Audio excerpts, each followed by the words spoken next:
الحمد لله وكفى وسلام على عباده الذين اصطفى خصوصا على سيد الرسل وخاتم الأنبياء وعلى آله وأصحابه الأتقياء الذين هم خلاصة العرب العرباء وخير الخلائق بعد الأنبياء أما بعد فأعوذ بالله من الشيطان الرجيم بسم الله الرحمن الرحيم سبحان الذي أسرى بعبده ليلا من المسجد الحرام إلى المسجد الأقصى الذي باركنا حوله لنريه من آياتنا إنه هو السميع البصير صدق الله العظيم وبلغنا رسوله النبي الأمي الكريم ونحن على ذلك من الشاهدين والشاكرين والحمد لله رب العالمين اللهم صل على سيدنا ومولانا محمد وعلى آل سيدنا ومولانا محمد وبارك وسلم وصل عليه. واجب الاحترام معزز سامعین، ہمارے آج کے جمعۃ المبارک کے خطبہ کا عنوان واقعہ معراج النبی صلی اللہ علیہ وسلم ہے. اسی عنوان سے متعلق چند باتیں آپ حضرات سے گوش و گزار کرنی ہیں. دعا ہے کہ اللہ تعالیٰ مجھے حق اور سچ کہنے کی اور ہم سب کو اس کے مطابق عمل کرنے کی توفیق عطا فرمائے. اللہ تعالیٰ نے انبیاء کرام علیہم السلام کو ان کی منصب اور ان کی شان کے مطابق بہت سارے معجزات عطا کیے. انہیں اپنی قدرت کی نشانیاں دکھائیں، اپنی قدرت کی بہت ساری حقیقتوں سے انہیں آگاہ فرمایا. وہ معجزات مختلف انبیاء کے ان کی رسالت کی صداقت کی دلیل تھے، اور اللہ کی قدرت سے، اللہ کے اختیار سے ان معجزات کا اظہار انبیاء کے ہاتھ پہ ہوتا تھا. اسی طرح اللہ تعالیٰ نے نبی کریم صلی اللہ علیہ وسلم کو بھی بہت سارے معجزات عطا فرمائے، جن میں سے ایک معجزہ معراج مصطفیٰ صلی اللہ علیہ وسلم کا ہے. معراج عروج سے نکلا ہے، اور عروج بلندی کو کہتے ہیں. اسراء یا معراج سے مراد وہ معجزہ ہے نبی کریم صلی اللہ علیہ وسلم کا جس میں آپ نے مسجد حرام سے مسجد اقصی تک اور پھر وہاں سے عالم بالا کا سفر 7 آسمانوں سے بھی آگے عند سدرۃ المنتہی عندہا جنت المأوی اذ یغشی السدرۃ ما یغشی ما زاغ البصر وما طغی لقد رأى من آیات ربہ الکبریٰ. یہ سارا سفر جو آپ صلی اللہ علیہ وسلم نے طے کیا، جس کو اللہ تعالیٰ نے اس کا ایک حصہ سورہ اسرائیل میں، بنی اسرائیل جو سورت ہے پارہ 15 میں، اس کے سٹارٹ میں بیان فرمایا، اور کچھ حصہ سورہ نجم میں آیت نمبر 7 سے آیت نمبر 18 تک اللہ تعالیٰ نے اس کی تفصیل بیان فرمائی ہے. اس کو ہم اسراء اور معراج 2 حصوں میں تقسیم کرتے ہیں. پہلا حصہ جو اللہ نے بنی اسرائیل سورت میں بیان فرمایا، اس کا آغاز اللہ رب العالمین اپنی ایک خاص صفت سلبیہ سے، یعنی سبحان سے اس کا آغاز کرتے ہیں کہ سبحان الذی اسری بعبدہ، پاک ہے وہ ذات تمام نقائص سے، تمام عیبوں سے، تمام کمزوریوں سے، اور تمام ان خیالات سے جو اللہ کی ذات کی طرف غلط منسوب کیے جاتے ہیں. اللہ ان سے پاک ہے وہ ذات اسری بعبدہ، جس نے رات کی تاریکی میں، لیلاً رات کی تاریکی کے مختصر حصے میں اپنے بندے کو سفر کروایا، من المسجد الحرام الى المسجد الاقصی، مسجد حرام سے مسجد اقصی تک. اور یہ مسجد اقصی وہ ہے الذی بارکنا حولہ، جس کے آس پاس کے اطراف کو اللہ نے بابرکت بنایا ہے۔ اور یہ سفر اللہ نے کیوں کروایا؟ لنوریہ من آیاتنا، تاکہ ہم اس اپنے پیغمبر کو اپنی قدرت کی نشانیاں دکھائیں۔ اچھا، ایک تو یہاں کہا نا لنوریہ من آیاتنا، میں اس کو جوڑتا ہوں سورہ نجم کی آیت کے ساتھ۔ تو اللہ تعالیٰ نے جب معراج کے سفر کا ذکر کیا، وہاں اللہ فرماتے ہیں لقد رأى من آیات ربہ الکبریٰ، کہ یقیناً انہوں نے اپنے رب کی بڑی بڑی نشانیوں کو دیکھا۔ چونکہ اس سفر کا مقصد جو ہے وہ اللہ نے اپنی قدرت کی نشانیاں دکھانا ہی بتایا ہے۔ اور یہ جو سفر مسجد اقصی تک کا ہوا، یہ بھی اللہ کی قدرت کی نشانیوں سے بھرا اور لبریز تھا۔ اس سفر میں اللہ کے حبیب صلی اللہ علیہ وسلم نے جو سفر جس راستے سے طے کیا، وہ طور سینا سے گزرا، وہ مدین سے گزرا، وہ یثرب سے گزرا، اور کرتے کرتے وہ سفر مسجد اقصی پہ اختتام پذیر ہوتا ہے، جہاں اللہ تعالیٰ نے اجساد امثالیہ کے ساتھ انبیاء کو جمع فرمایا، وہاں پہ امامت ہوئی، اور اس کے بعد سے یہ سفر جو ہے عالم بالا کا شروع ہوتا ہے۔ یہ جو مسجد اقصی تک کا سفر ہے، یہ اللہ تعالیٰ نے ایک سواری کے ذریعے آپ کا سفر یہ کروایا، جس سواری کو براق سے تعبیر کیا گیا، اور براق برق سے نکلا ہے، اور برق بجلی کو کہتے ہیں عربی میں۔ ہمارے ہاں بھی یہ لفظ برقیات یوز ہوتا ہے، مطلب محکمہ برقیات، بجلی کا محکمہ۔ تو برق، اور آپ جانتے ہیں کہ بجلی کی جو سپیڈ ہے وہ کتنی تیز ہے۔ تو اللہ کے حبیب صلی اللہ علیہ وسلم کو جس سواری پہ یہ سفر کروایا گیا، اس کی سپیڈ بھی بجلی سے بھی زیادہ، اس کو تشبیہ دی گئی بجلی کے ساتھ۔ جہاں اس کی نظر پڑتی وہاں اس کا قدم پڑتا۔ اور پھر اس سفر کے بعد جو عالم بالا کا سفر ہے، اللہ کے حبیب صلی اللہ علیہ وسلم نے فرمایا کہ جس سواری پہ وہ طے ہوا، میرے دائیں اور بائیں جبرائیل اور میکائیل تھے، اور یہ سفر وہاں تک پہنچا۔ پہلے آسمان پہ آپ کی انبیاء سے ایک نبی سے ملاقات ہوئی، حضرت آدم سے، پھر حضرت عیسیٰ علیہ السلام سے، پھر حضرت یحییٰ علیہ السلام سے، پھر حضرت ادریس علیہ السلام سے، پھر حضرت ہارون علیہ السلام سے۔ چھٹے آسمان پہ آپ کی ملاقات حضرت موسیٰ علیہ السلام سے ہوتی ہے، اور ساتویں پہ حضرت ابراہیم علیہ السلام سے ہوتی ہے۔ پھر اللہ تعالیٰ فرماتے ہیں کہ یہ سفر عند سدرۃ المنتہا، آپ سدرہ منتہا تک پہنچے، اور اس سدرۃ المنتہا کے پاس کیا ہے؟ عندہا جنت المأوی، یہاں جنت مأوی ہے۔ جنت کی بہت ساری اقسام کا اللہ نے قرآن میں ذکر فرمایا ہے، جیسے جنات النعیم، جنت نعیم، جنت الفردوس۔ اللہ کے حبیب صلی اللہ علیہ وسلم نے فرمایا اللہ سے جب بھی مانگو تو جنت الفردوس مانگو۔ اور ایک جنت المأوی کا ذکر ہوا جس کا اللہ نے یہاں فرمایا کہ اندہا جنت المأوی۔ یہاں پہ جا کر جبریل علیہ السلام، مفسرین نے لکھا ہے یہ وہ مقام ہے سدرۃ المنتہا کا جہاں سے آگے کوئی بھی نہیں بڑھ سکتا، اور حضرت جبریل علیہ السلام بھی وہاں پہ رک جاتے ہیں، آگے آپ صلی اللہ علیہ وسلم تشریف لے جاتے ہیں، اور اللہ فرماتے ہیں وہ کتنے اللہ کے، وہ کتنے قریب ہوئے، ثم دنا فتدلی فکان قاب قوسین او ادنی، اللہ کے بہت قریب ہوئے، اور پھر کیا ہوا؟ فاوحى الى عبده ما اوحى، اللہ نے اپنے بندے پہ وحی کی جو اس نے وحی کی۔ اور اللہ تعالیٰ فرماتے ہیں ما کذب الفؤاد وما رأى، جو انہوں نے دیکھا دل نے اس میں جھوٹ کو نہیں ملایا۔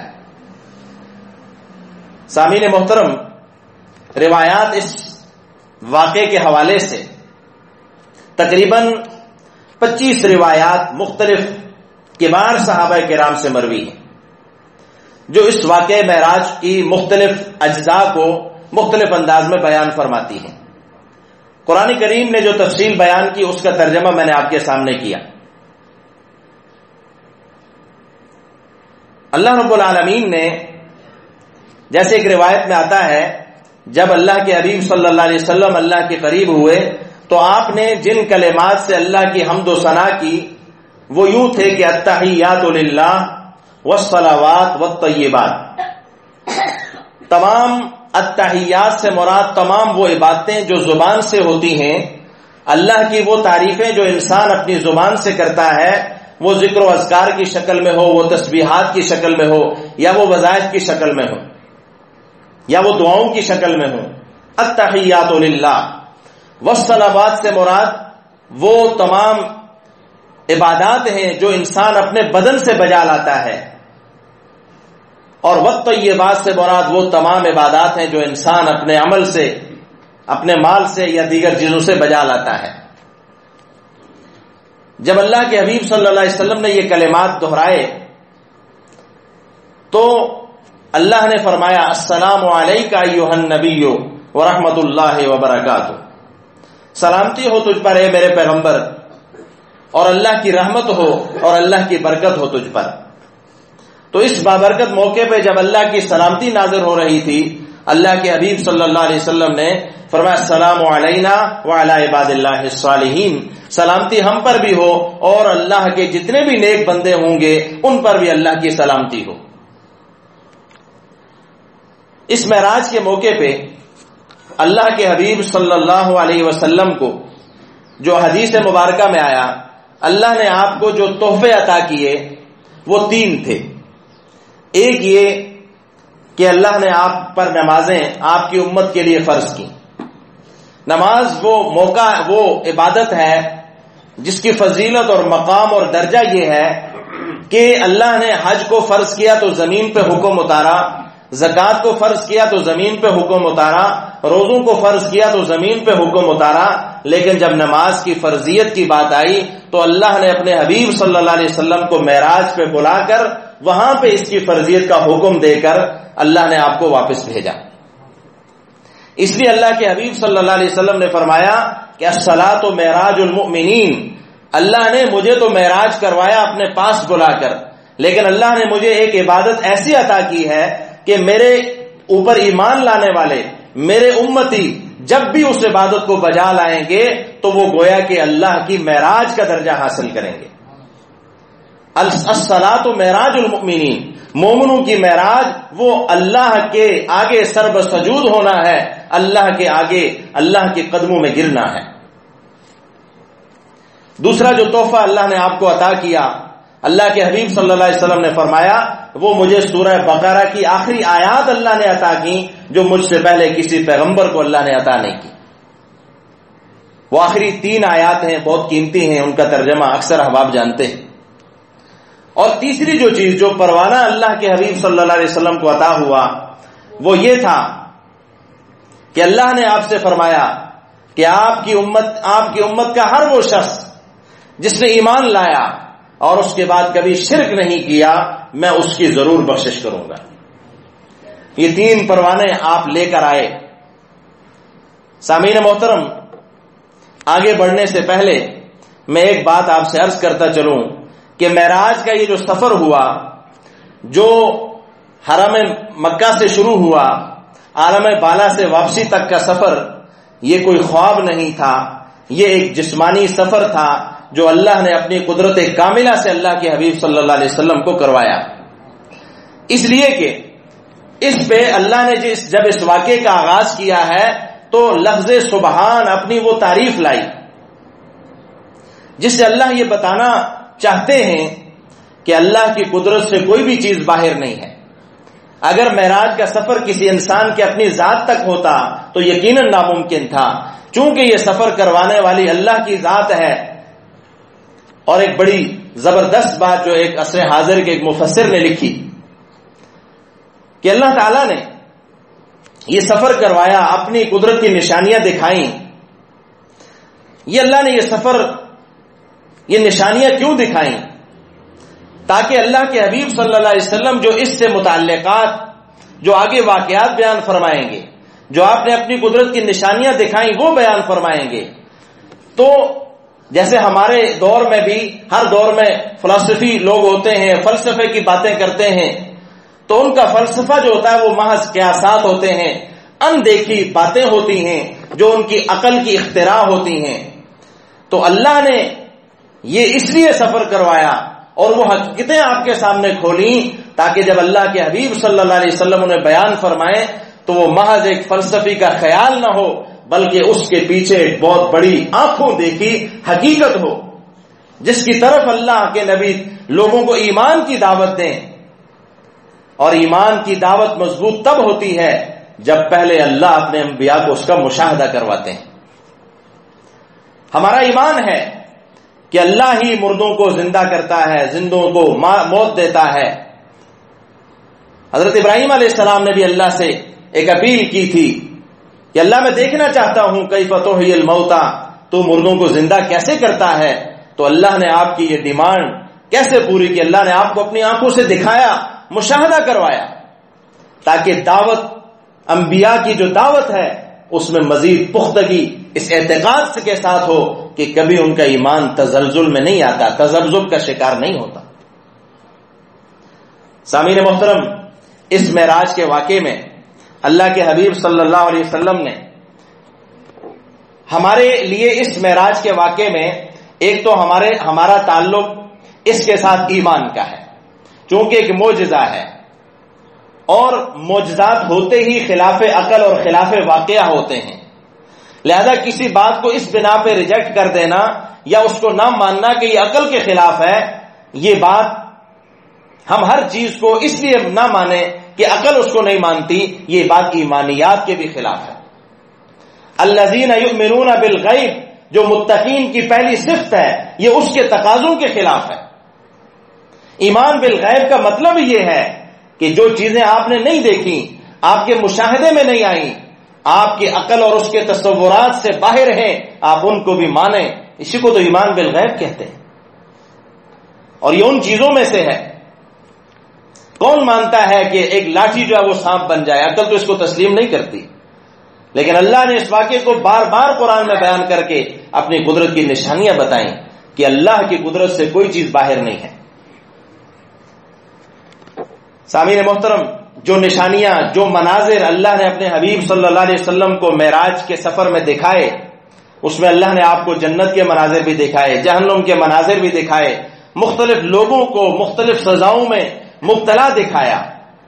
تو ایک ہمارا تعلق اس واقعے کے ساتھ یوں جڑتا ہے کہ ہمارے لیے اس میں اصلاح کے پہلو کیا ہیں۔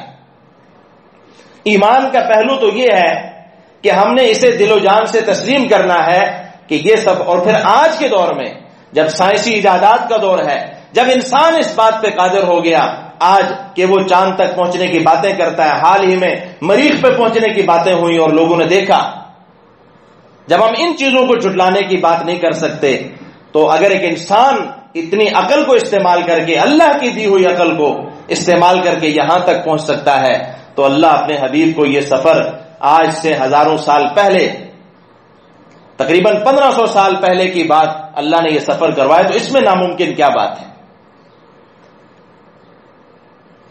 سامعین محترم، اللہ کے حبیب صلی اللہ علیہ وسلم نے فرمایا، مجھے جب جہنم میں نے دیکھا کچھ لوگوں کو وہاں پہ وہ جو سزا میں مبتلا ہیں، ان میں سے ایک طبقہ ایسا ہے جن کے پیٹ بہت بڑے بڑے گڑوں جتنے پیٹ ہیں ان کے، اور وہ یہ بار بار آوازیں لگاتے جا رہے ہیں کہ اللہ کرے قیامت قائم نہ ہو، قیامت قائم نہ ہو، اور وہ بے ہوشی کی حالت میں، اور جانور آتے ہیں تکڑے قسم کے اور وہ ان کو رون کے آگے چلے جاتے ہیں۔ تو میں نے پوچھا جبریل یہ کون لوگ ہیں، یہ اس سزا میں کیوں مبتلا ہیں؟ فرمایا کہ یہ آپ کی امت کے سود خور لوگ ہیں جو سود کھایا کرتے تھے، آج ان پہ غشی کی حالت طاری ہے۔ اللہ نے خود قرآن میں بھی اس کا ذکر فرمایا کہ جو سود کھاتے ہیں وہ کل قیامت میں اللہ سے ایسے ملیں گے یتخبطہ الشیطان من المس، کہ جیسے ان کو شیطان نے مخبوط الحواس بنا دیا ہو، وہ اپنا ہوش جو ہے وہ قائم دائم نہیں رکھ سکیں گے۔ پھر آپ صلی اللہ علیہ وسلم فرماتے ہیں، میں نے دیکھا کچھ لوگوں کو ان کے جسموں کا گوشت کاٹ کے ان کو کھلایا جا رہا ہے۔ میں نے پوچھا جبریل یہ کون لوگ ہیں؟ فرمایا گیا یہ آپ کی امت کے وہ لوگ ہیں جو دوسروں کی غیبت کیا کرتے تھے۔ فرماتے ہیں میں نے دیکھا کچھ لوگوں کو ان کے سامنے اچھا اور خوبصورت خوشبودار گوشت بڑا بہترین پکا ہوا پیش کیا جاتا ہے، اور اس کے ساتھ ایک ٹرے ہے جس میں بدبودار گلا سڑا ہوا گوشت پیش کیا جاتا ہے، لیکن وہ اچھا اور خوبصورت، وہ تازہ جو گوشت بنا اس کو نہیں اٹھاتے، بدبودار چیز کو کھاتے ہیں۔ میں نے پوچھا جبریل یہ کون لوگ ہیں اور یہ سزا میں کیوں مبتلا ہیں؟ مجھے فرمایا گیا کہ یہ آپ کی امت کے وہ زانی اور بدکار لوگ ہیں جو اچھی اور حلال چیز کو چھوڑ کر وہ بری اور نامحرم اور غلط چیزوں میں اور بدکاریوں میں مبتلا ہوتے تھے۔ سامعین محترم، اسی طرح اللہ کے حبیب صلی اللہ علیہ وسلم نے فرمایا، میں نے دیکھا کچھ لوگ اپنے ناخنوں سے اپنے سینے اور اپنے چہرے کو تراشتے ہیں، نوچتے ہیں۔ میں نے پوچھا یہ کون لوگ ہیں؟ فرمایا یہ لوگوں کی آبرو ریزی کرنے والے، ان کی عزتوں کو اور رفعتوں کو پامال کرنے والے، یہ وہ لوگ ہیں۔ میرے لیے اور آپ کے لیے یہ سفر اللہ کے حبیب صلی اللہ علیہ وسلم کا یہ معجزہ اس لحاظ سے ہمارے لیے اصلاحی پہلو رکھتا ہے کہ یہ جن جن سزاؤں میں یہ لوگ مبتلا ہیں، جن جن جرائم کی وجہ سے یہ مبتلا ہیں، میں اور آپ اس معراج کے واقعے پر ایمان کی مضبوطی کے ساتھ ساتھ اپنی اصلاح کریں اور ان گناہوں سے، غیبت سے، سود خوری سے، بدکاری سے اور عفتوں کو پامال کرنے کے جرائم سے باز آ جائیں اور اللہ کی ذات پہ کامل ایمان رکھیں، اپنی اصلاح کریں۔ اللہ تعالی ہم سب کو عمل کی توفیق عطا فرمائے۔ وما علینا الا البلاغ المبین۔